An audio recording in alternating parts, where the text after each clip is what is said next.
You are listening to Keystone's Stock Talk Show, episode 223.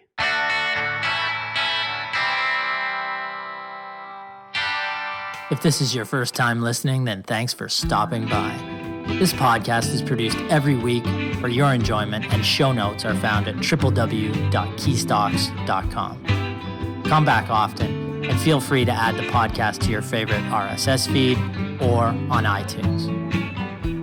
You can also follow us on Twitter at Keystocks and on Facebook, and keep submitting your stocks via the usual social channels or at our website, keystocks.com, for our Your Stock Our Take segment. And we just might review your stock in an upcoming show and let you know if it is a buy, sell, or hold.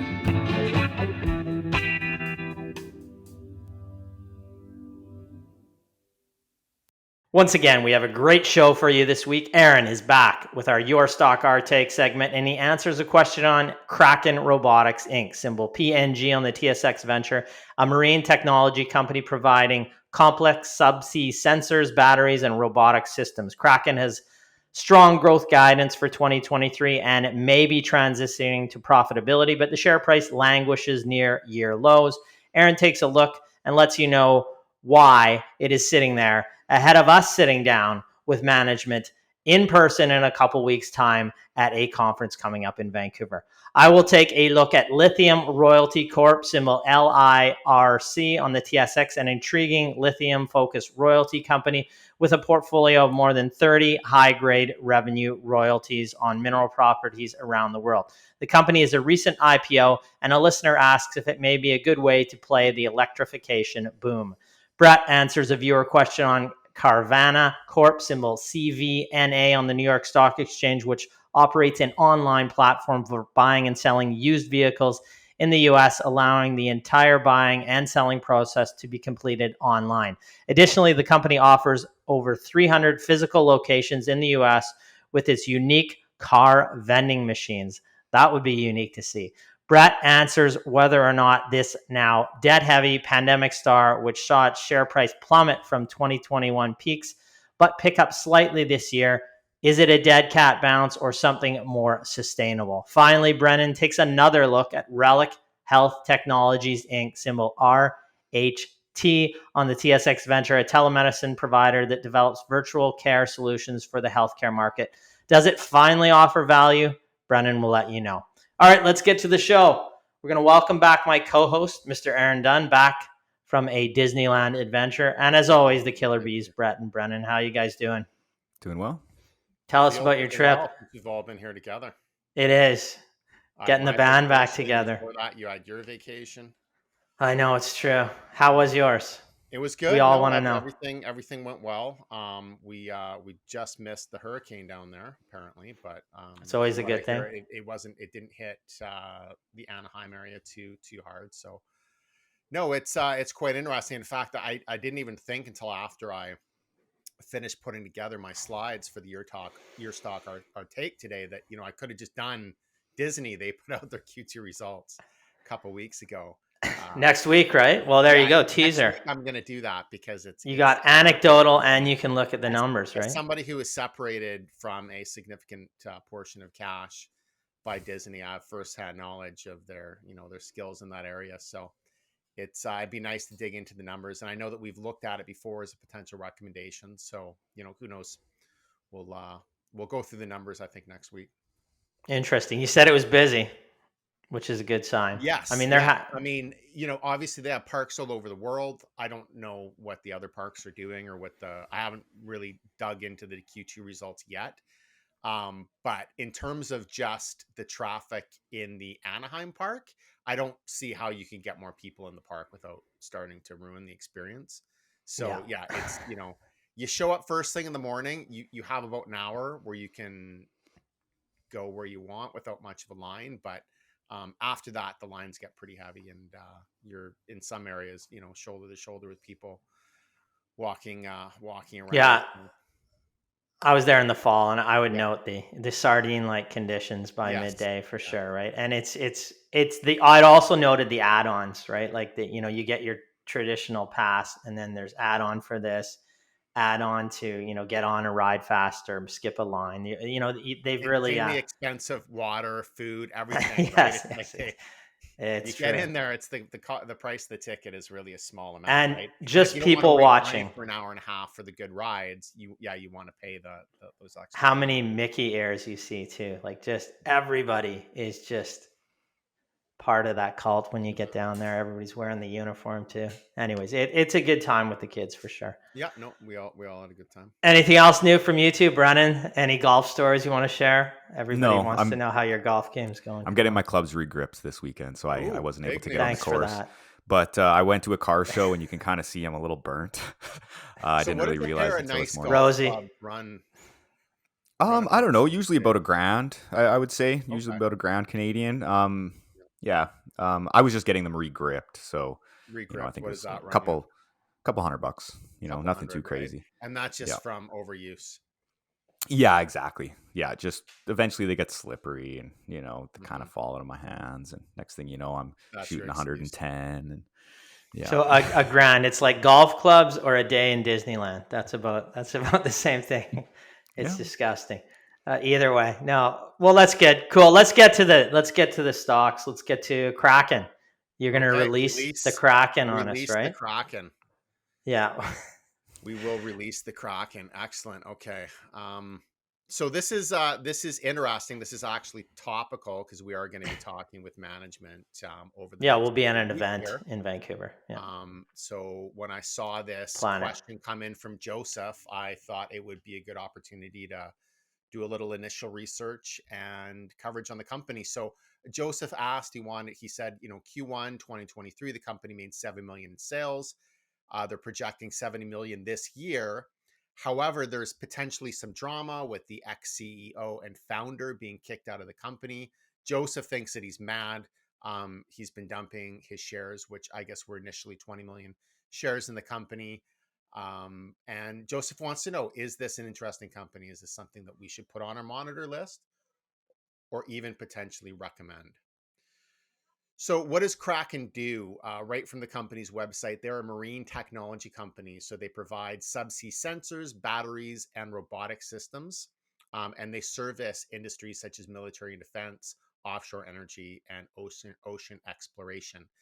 The symbol is PNG. It trades on the Venture Exchange at a price of 35 cents per share. $73 million market cap. So it is a micro cap company, and a pretty significant number of shares out, 206 million. So for a company that size, that's a lot of shares out. They've obviously been issuing shares to keep the lights on and invest in the business. Now, from what I could see, there are 4 main products that the company offers. In addition, they also offer services and other accessory products. But these 4 main products include a synthetic aperture sonar, which is a new technology that can create a detailed underwater images and maps, which are better quality at greater distance and coverage than previous methods. There is their Catfish underwater device, which uses synthetic aperture sonar to cover large areas quickly, offering detailed images and 3D maps of the seafloor. There's the autonomous launch and recovery system, and intelligent tentacle winch, which are designed for modular integration onto manned and unmanned surface vessels. And then there's the Kraken Sea Power batteries, which are lightweight and strong for deep sea use, allowing underwater vehicles to run more than twice as long on the same battery size. And in addition, as I said, they also have a significant percentage of the revenue in services. So why don't we start off by taking a look at the Q1 financial results, which were released at the end of May. 7.6 million in revenue, up 38%. They have product revenue of 5.3 million, up 43%, and then also services revenue of 2.3 million, up 26%. Gross margins were almost 60%. So that's a significant increase that we saw here in gross margin, up from 33% last year. Adjusted EBITDA of just under $1,900,000 compared to a loss of $400,000 last year. And then on the bottom line, a net loss of 1.3 million, about half the net loss that they reported in Q1 of 2022. So all around, I mean, pretty good results relative to the previous quarter, the same quarter last year. I say pretty good just because the company is still posting a net loss and basically break even adjusted EBITDA. But very nice increase in gross margins, very strong revenue growth. They did mention in their commentary that Q1 is seasonally the slowest quarter for services. And then last year, looking at the financial results, revenue of 41 million, up from 25.6 million. So that's 60% growth. Gross margins were actually down in 2022, 42% compared to 44% in 2021. Adjusted EBITDA of 5.3 million compared to 2.1 million last year, or in the previous year in 2021, and then a net loss of 4.2 million, which was actually greater than the 2021 net loss of 3.5 million dollars. So once again, nice performance on the revenue and the adjusted EBITDA lines, but a meaningful net loss. The company has reported quite a few contract awards. So these include in Q1, they signed a $2.8 million contract for SAS purchase orders for the defense industry. They also, subsequent to the end of the quarter, signed a $16 million order for subsea batteries, a $3 million order for subsea power, and a $4 million NATO Navy order. They provided guidance as well for 2023. They're expecting revenue of between 66 and 78 million and adjusted EBITDA between 12 and 17 million. So at the midpoint, you'd be looking at revenue growth of 76% over 2022 and adjusted EBITDA growth of 275%. So one of the things that Joseph mentioned is that there was some potential drama with the former CEO and founder of the company. And I don't have a lot of in-depth knowledge here, but I did take a couple of excerpts out of the press release, which announced the management transition. So this was at the start of the year, December 22nd, 2022. The company announced that Carl Kenny, the founder and president and chief executive officer, will be appointed to the position of executive chairman, and the then chief financial officer, Greg Reed, will take over as the president and CEO. So when you look at this news release, there are a couple statements from the former CEO, Mr. Kenny, just basically saying that he, the standard statements, like he was pleased to have served with the company for so long. And he's happy to serve as the executive chairman. He thinks that it's a good thing for the company. And he did say that it was a difficult decision to step down, but that he's just turned 63 years old and that he thinks that this is right for him personally so he can spend more time with his family and focus on his family. But he says, rest assured, he's going to be active not far away in his new role as executive chairman. So that sounds, fairly reasonable. I will say that for most CEOs, 63 is a pretty young retirement age. But there's nothing in here, if this were a situation where he were kicked out of the company, he probably wouldn't be taking the position of executive chairman, and he might not make a statement that he's happy with the transition. But Joseph is correct. He has been selling a lot of shares. He sold, just from Canadian Insider here, transactions from May 13 on. There's about 5.6 million in shares that were sold. So that's a significant percentage of his ownership in the company. If he originally owned 20 million shares, fairly significant percentage of the overall shares outstanding. I mean, a couple percent, not extremely substantial percentage, but still, I mean, that's not going to be a good thing for the share price, and it's not a good signal to the market. So, I would agree that this is somewhat concerning. You might wonder, well, why, if he is really so still so connected to the company and a part of the company, why would he be selling his shares so actively like this? One of the things that I will note is that sometimes you don't want to look too deeply into this kind of thing. You also can look at just how the company is doing financially, as opposed to, that the former CEO is selling a lot of shares. The reason is that you just really don't know what's going on in somebody's life. There's a lot of reason why they may sell shares. It may be that he is angry that he was displaced as CEO. I don't know the reasons why. It could have been that he's being honest, that he wants to transition out of the business for his own personal life. It could be that he failed to make targets. I don't know the answer to that question. But it could also be that he just needs the money. And sometimes there are health issues involved. Sometimes there are other things like wanting to transition capital over to your family members as well. So there's a lot of reasons why this could be happening. I don't really want to speculate as to why. It's certainly not good to the share price. I don't think that it is the only thing that is impacting the share price. So if you look at a 5-year chart of the company, it's basically flat with a lot of volatility along the way, right? So yes, since the start of the year and since the former CEO has been selling shares, the stock price has declined from about 68 cents to about 36 cents today. So down, about half. But this is not an unusual level of volatility for this company, right? I mean, it's had some major wild swings and never really a period of sustained growth. So while the ex-CEO selling the shares is certainly, a net negative for the company, I don't think that that's the only thing that's really influencing the price right now. So what is our take on Kraken right now? Well, I really think that it is actually a very interesting micro cap business. I like the industry that it is operating in: defense technology, defense robotics. There's a lot of focus on the defense industry right now, particularly with what's going on geopolitically in Europe. Relative to in Asia as well, relative to China. There's a lot, the military budgets of Western nations are increasing, of other nations as well. So I do like to have exposure to that space. They appear to have innovative proprietary technology in that space, although I'm not an expert on military robotics, so I can't really say much there. The revenue growth is very impressive. Now, long term, they're looking at long-term revenue growth target of 40% per year and adjusted EBITDA margins of 25%. So if they can hit that, then this is a business where the stock price can eventually take off. Of course, they still have to hit it.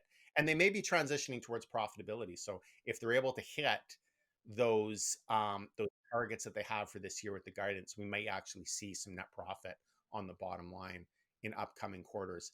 The company is releasing its Q2 results around late August, so very soon here. We'll get a chance to take a look at those as well. We will be talking to the company directly, sitting down with them face to face.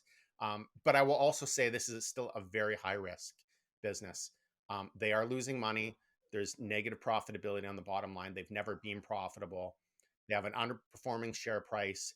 It's always been, challenged, a lot of volatilities, some big ups, but also big downs. And it's really not gone anywhere in the last 5 years. So, this isn't something that we're going to rush out and invest in right now. What we really want to see at a minimum from this company is that they are transitioning to profitability, and that profitability will be consistent, sustainable, and meaningful, and also translating into operating cash flow. So a lot of good things that I'm seeing here, but still early stage. We'll learn more when we see the Q2 results that come out at the end of the month, and as well when we speak to the management team about a week later. Yeah, I would agree. Kraken is an interesting story. I mean, if you look back to 2016, revenues 2.3 million, and then 2017 3.5, 2018 6.7, 2019 15.1. Took a little step back with COVID in 2020 to 12.3, but then a step up to 12.6 in 2021.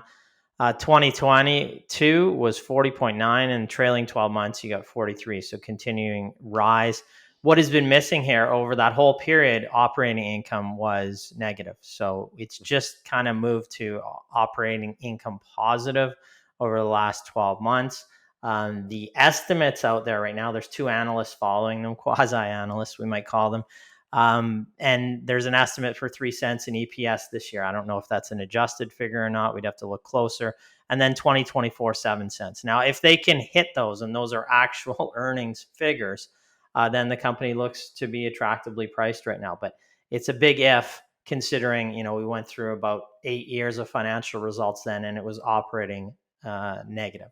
In terms of operating income, it was negative for that period.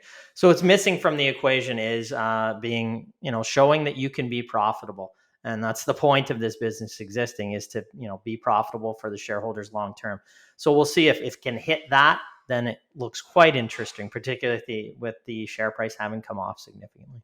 Yep, Absolutely. So we'll continue to monitor it. Love to talk to management, and we may talk to them even ahead of sitting down with them in person. We've done that often, and then you want to sit down and look into their eyes and squeeze their hands and say hey and go further. So it's good that we'll be sitting down with them in person. Now, you guys got anything further? You want me to move on to lithium? I did notice that they had a product called a catfish. I thought you'd want to comment on that, Brennan, a little bit. So No.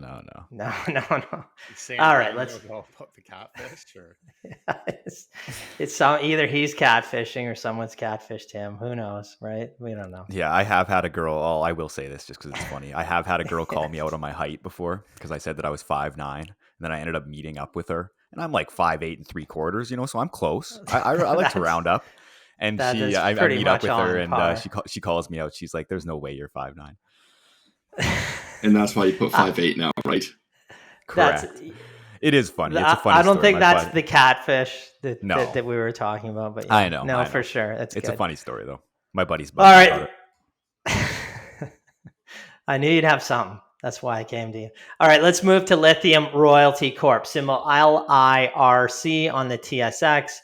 Trades at about $12.49, $690 million market cap. What does the company do? They're a lithium-focused royalty company with a portfolio of more than 30 high-grade revenue royalties on mineral properties around the world that supply and are expected to supply raw materials to support the electrification of transportation, decarbonization of the global economy. Its portfolio is focused on high-grade and low-cost mineral projects that are primarily located in Australia, Canada, South America, and the United States.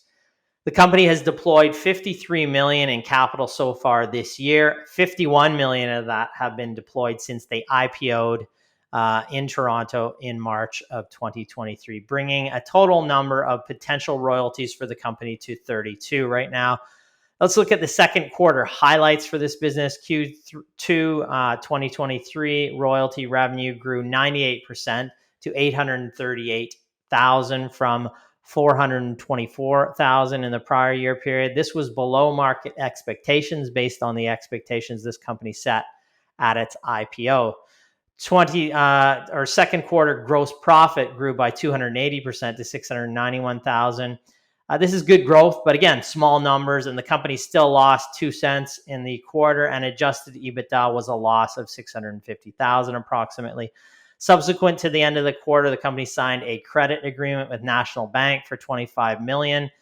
The company had around $40.5 million in cash at the end of its quarter, but a significant amount of that was committed. Valuations are difficult to really value this business based on cash flow, as it was negative cash flow, and it has been since its inception. The company is expected, these are some estimates that I saw out there, to generate $8.7 million in 2023. Again, the company fell significantly short on revenue estimates for the first quarter, so you have to take those with a grain of salt. And expected to have a massive step up based on estimates into fiscal year 2024 to over $30 million in revenue. EBITDA is expected to remain negative this year, and then jump up with revenues to $20.3 million on the positive side in fiscal year 2024. If this optimistic jump can be achieved, the company would be trading at an EV to EBITDA of about 22.4 based on those expectations for 2024. Now, I'm going to, in conclusion here, take a quote from this company's latest presentation. They say they have long life diversified portfolio with 100% of royalties expected to be producing royalties by 2020 or 2030. Now, perhaps 100% of their current royalty portfolio will produce, but from watching a multitude of commodity-based companies try to bring their assets from production, I can tell you that the uncertain and volatile world of mining in any commodity, there are many speed bumps along the way, and expecting 100% success from asset discovery to successful production appears very optimistic to me.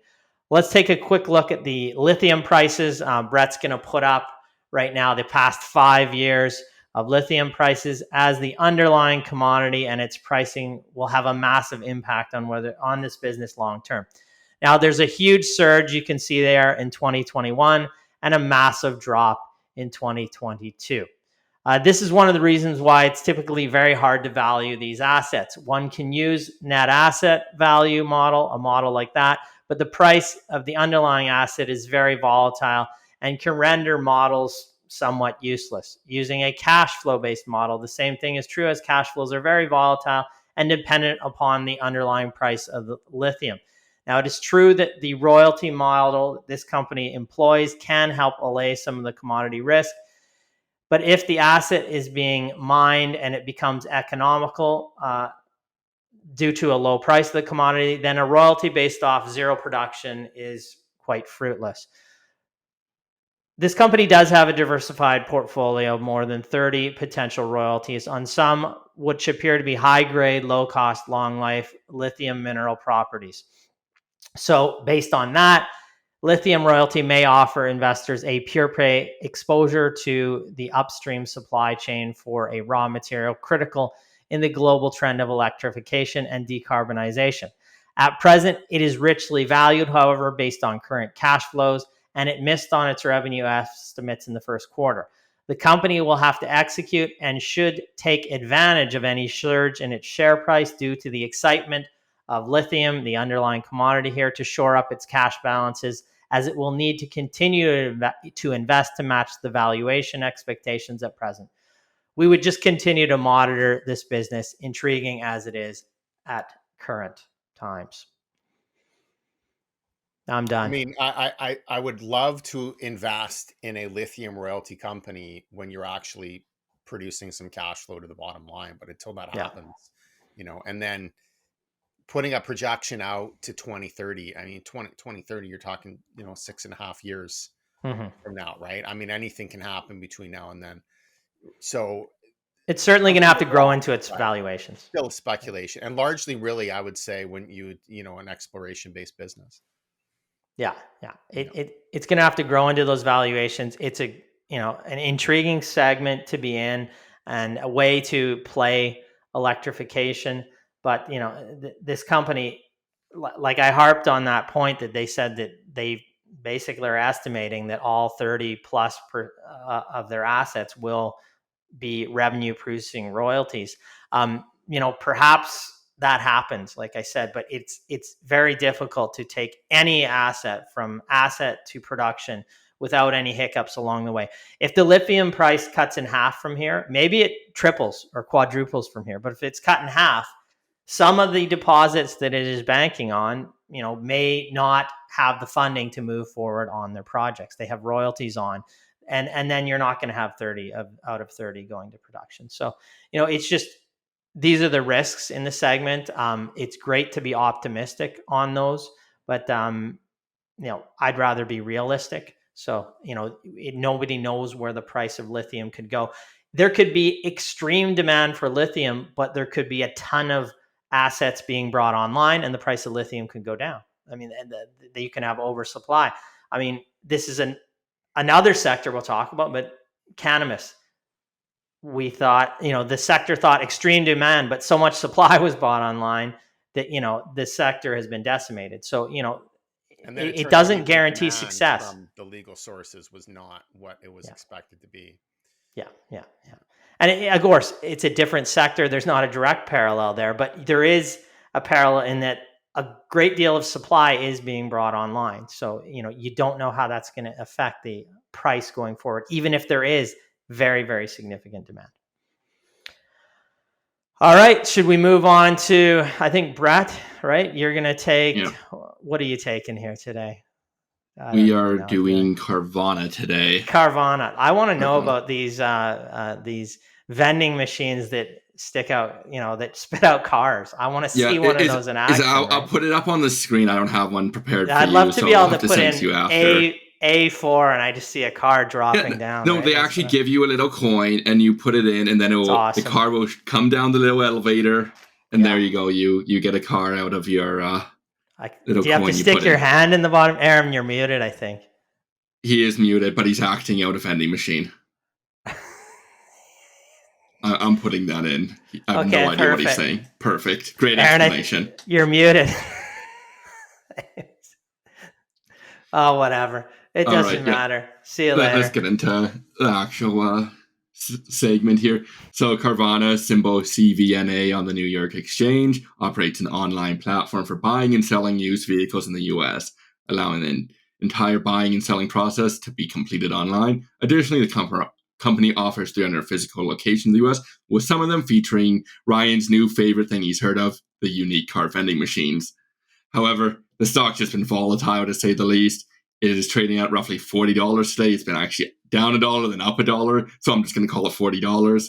Up about 700% since the start of the year, but that's down 89% since its pandemic high in 2021. So it's just extremely volatile.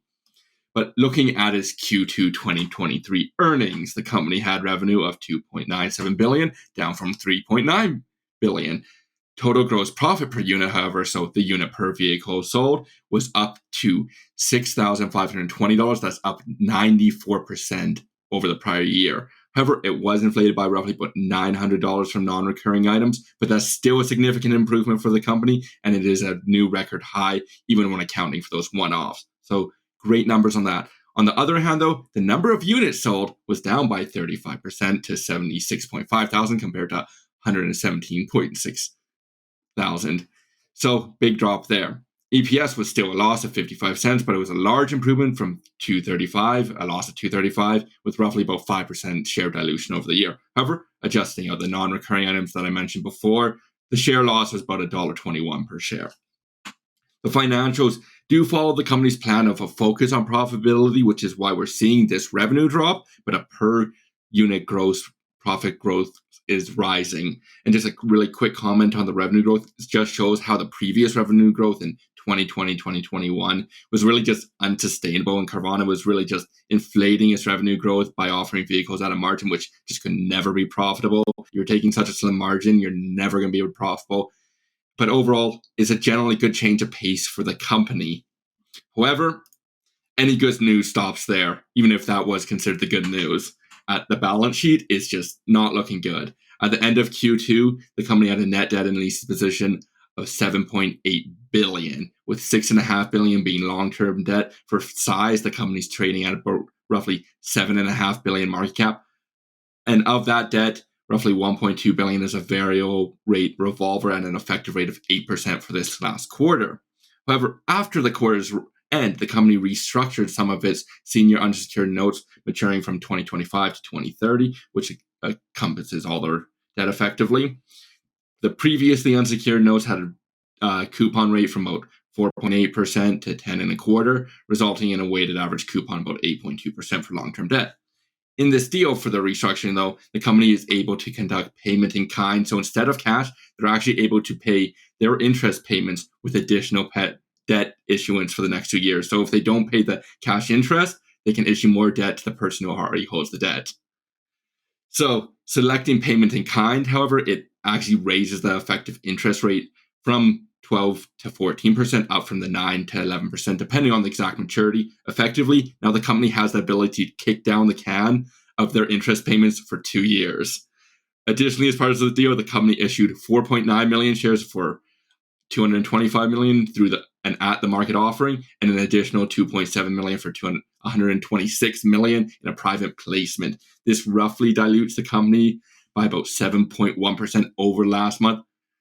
Luckily for the shareholders, though, the significantly inflated share price compared to a few months ago allowed for significantly less dilution than what would have otherwise taken place. You would have been looking at 5 or 6 times compared to the start of the year because of the share price increased. And that would have been, these restructuring most likely would have happened regardless of the share price. So our take, although the company is moving in the right direction closer to profitability, it is still so far away from any meaningful profitability. And that's just really the most important point. As well as it's just difficult to see a path forward to profitability in the sustained long run, as the company doesn't really benefit from economies of scale. In fact, it's really just diseconomies of scale, which is why we're seeing their volumes drop, but their profitability rise. That's the exact opposite of what you really want to see. And the cost-cutting measures which they're taking can only ever be done so far. You can only cut costs effectively to zero. But even doing that, they're barely profitable at this time. So where is that profit going to come from? The business model in itself just really doesn't provide much, if any, hope. And then the debt issues on top of that, effectively putting a 2-year timeline to not only become profitable and improve, but become profitable enough to cover now this heightened interest payment, which is effectively, we're looking at really double nearly of what the previous interest payments were after the next few years.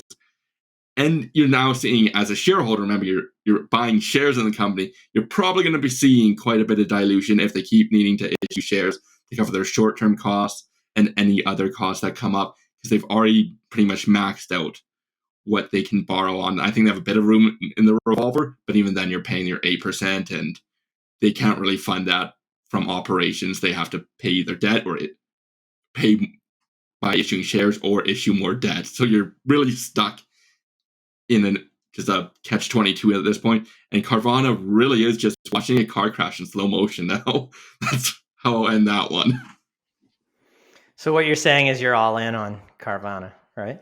I'm buying out of the money 300 calls already. It's true. I thought so. My question, I guess, so this is vending machines for cars. So my question is why is there a benefit in selling cars this way relative to the conventional lot? Like, one thing that I can think of is that if you're stacking the cars in a vending machine, you're saving space, but you could still just stack the cars in a regular car lot arcade, if you really need to save space, and not call it a vending machine. So I'm just wondering how the vending machine model actually improves the experience. Well, it got Ryan's attention. Sorry? I just want to see it. I think it's just a marketing ploy. I don't want to buy a car that way. I just want to see it. That's the difference. It's like, sometimes when I buy a bag of chips from a vending machine, it'll kind of come out and it'll get stuck right between the That's the main thing, right? Yeah. And I have to shake the machine. What if you can't get it out? Do you not get it? For the car, right? The next person gets 2 cars. Yeah, you shake the car vending machine and the car comes crashing down. I would prefer if it was one of those hands that drop down and you can maybe get a car or maybe not get a car. And then you drop the car. It could be like a Porsche 911 or or like a Pinto, a Ford Pinto from the 80s. Yeah. I like that. Now, that's actually a good idea. Yeah. Because that would pay $500, maybe get a car, maybe get nothing. Brennan would do it. I don't know if I do. I just think that this is just an example to me. I mean, maybe there is an explanation for why this would improve the experience, but I just don't. I think it sounds to me like a gimmick. It sounds to me like, solution that never had a problem.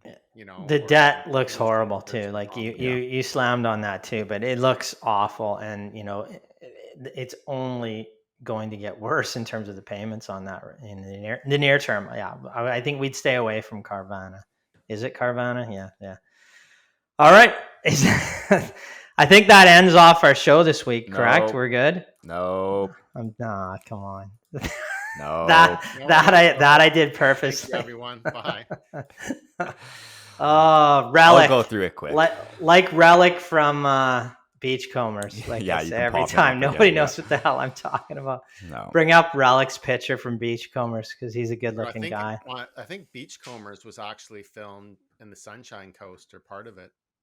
True. I think so. Yeah, it was. It was, and beautiful area, beautiful man, Reliq. Is it a beautiful company? That's how we segue. That's we'll the question, see. And Brennan is going to figure that out.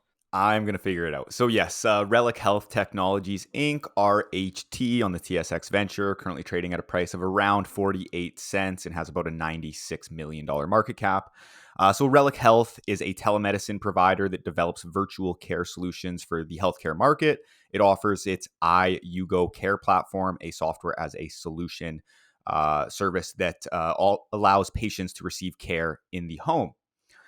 So we have reviewed Reliq a few times on the podcast now, once in 2018 as a dog when the stock was down 85% over the course of that year, as the company was putting up severe losses on some of the contracts that it had recently secured. And keep in mind, at that time, the business was completely contract driven. But beginning in 2021, once the company switched from primarily a hardware business to a software as a service model, the company began winning contract after contract and has posted consistent revenue growth quarter over quarter, and even dipped into profitability in Q3 of 2023, which is the most recent quarter. right now placing Reliq with a trailing price to sales multiple of about 6.4 times, which is much better than the last 15 times trailing multiple that it traded with about 12 months ago when I covered the stock last. So looking at the positive earnings the company has generated in the last quarter, the income statement really is quite clean, and there is really nothing out of the ordinary which is boosting profit other than some interest income.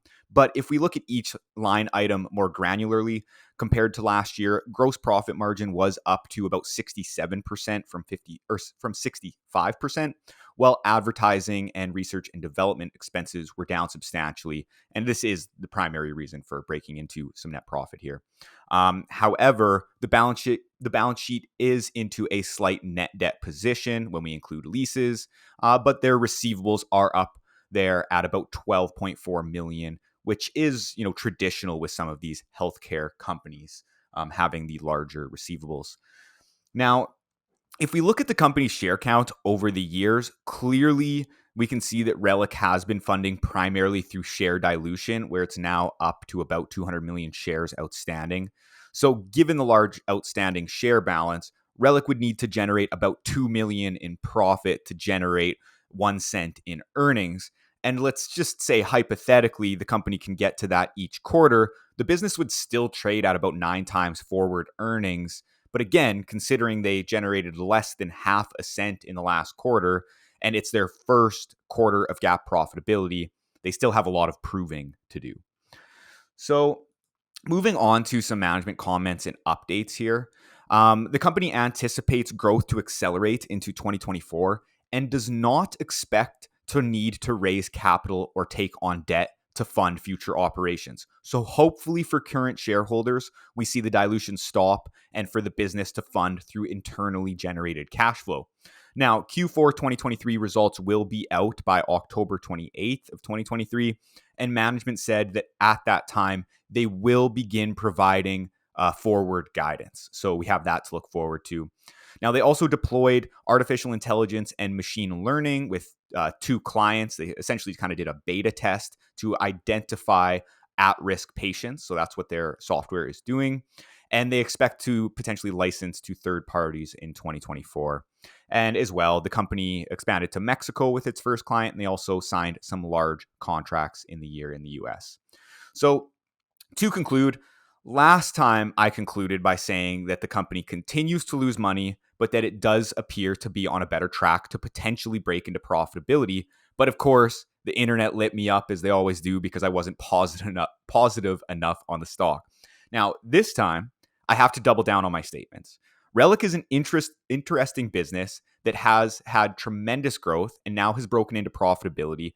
But I think that it will be crucial to ensure the business can maintain this profitability and confirm that it does not have to raise capital to fund operations like management has said. And last but not least, see what the company is guiding toward for the fiscal year the 2024 fiscal year when they come out with their Q4 earnings in October.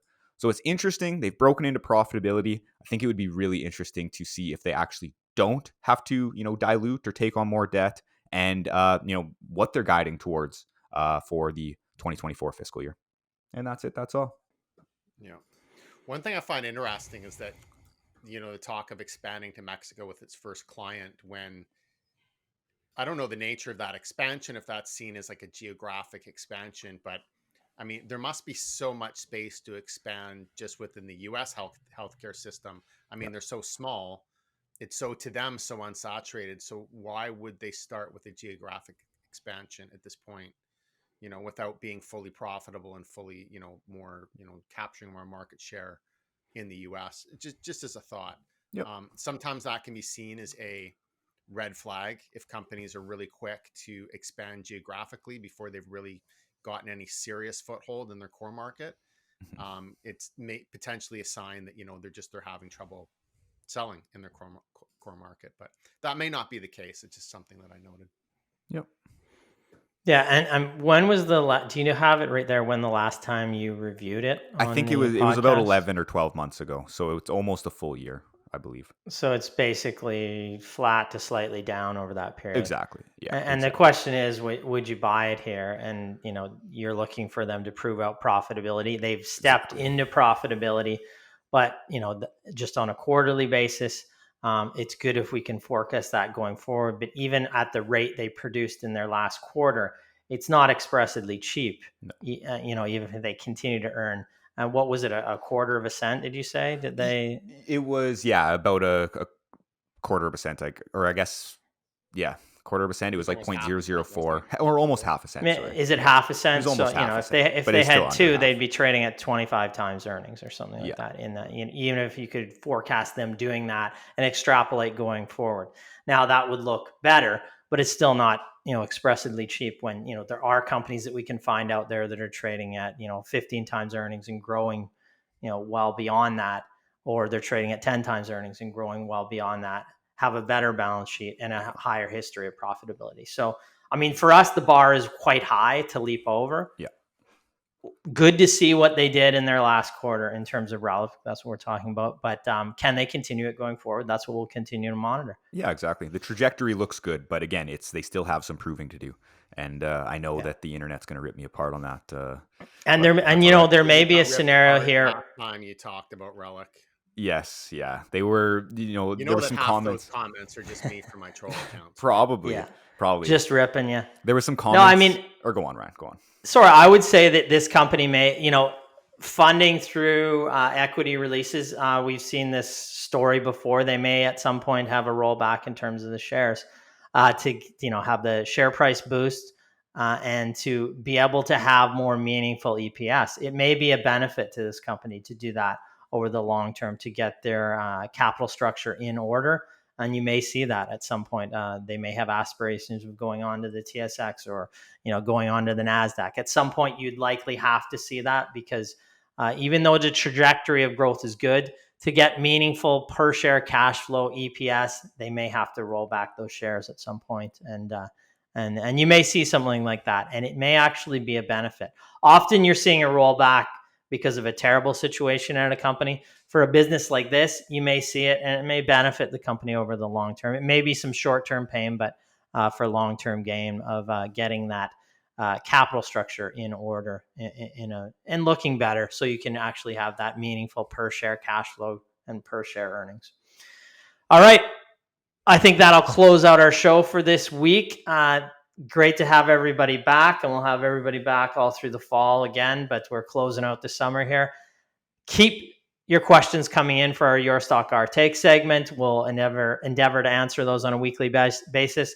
Smash the subscribe button if you're watching this on YouTube, and if you're just listening to this on iTunes or whatever the hell it is on Apple, if you're listening to it there, rate us and review us, and we would love that, and we'll continue to pump up the content on a weekly basis. Thank you very much, and I wish you, as always, profitable investing. All right, thank you. Thanks, everyone. Thank you.